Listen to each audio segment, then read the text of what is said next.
right, that was my 6-pound can of fruit cocktail.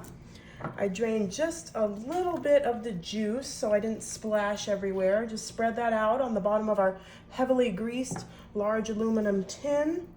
I now have some pure cane granulated sugar, and this is a whopping 3.5 pounds. I know I look crazy because this is a lot of sugar, but trust me, you need it for this recipe. We're making a huge serving of an easy and delicious dessert that I actually learned from a movie. You may recognize what I'm doing here. I'm just making a huge serving for a potluck. And now I have some self-rising flour. This is a 5-pound bag. We're gonna use half the bag. And it's very important that you use self-rising flour, or else the dessert will not rise how it's supposed to once it goes in the oven. All right, our pan is looking nice and full, but we're gonna do this. We're gonna take our big spoon and we are just gonna mix everything together right in our large pan. If you like, you can mix this up in a bowl.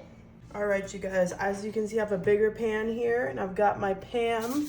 I discovered that other pan was simply not big enough. So we are gonna pan this pan up real good, all right? Oh, and let's get our mixed cake batter here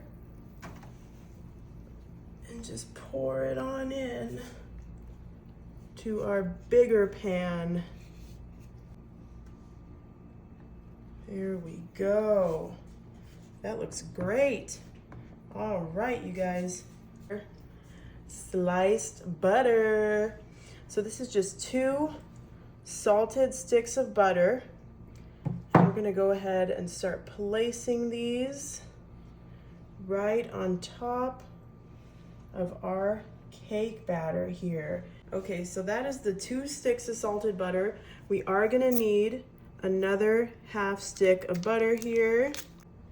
And I have this really cool butter slicer that I'm just gonna use to quickly get my butter nice and sliced. And we're just gonna place those right on top. 2.5 sticks of butter, and I'm using salted because I feel like that's just gonna give it a delicious sweet and salty moment. It's gonna be so good, you guys. All right, this is ready to go in the oven. It is set to 325 and we're gonna cook it till it's golden and bubbly on top. All right, you guys, I am so excited for this. It looks so deliciously crusty and buttery on top, but moist on the inside. We had to cook this for a while, okay? But let's dig right in. See, we got a nice crust.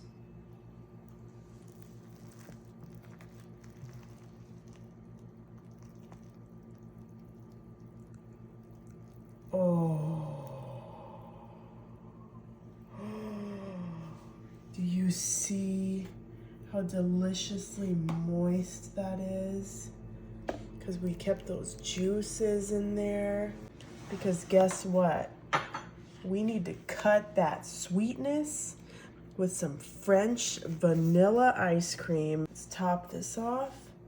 Yeah, I cooked this cake for about 1 hour and 40 minutes. That's only because it is such a huge serving. Put that ice cream right on top. If you do like a normal size serving, like a cup of each ingredient, you'd probably only need to cook it for like 30 to 40 minutes. And then I also let it sit for at least 10 minutes. I did like 15, but oh yeah. Let's dig right in.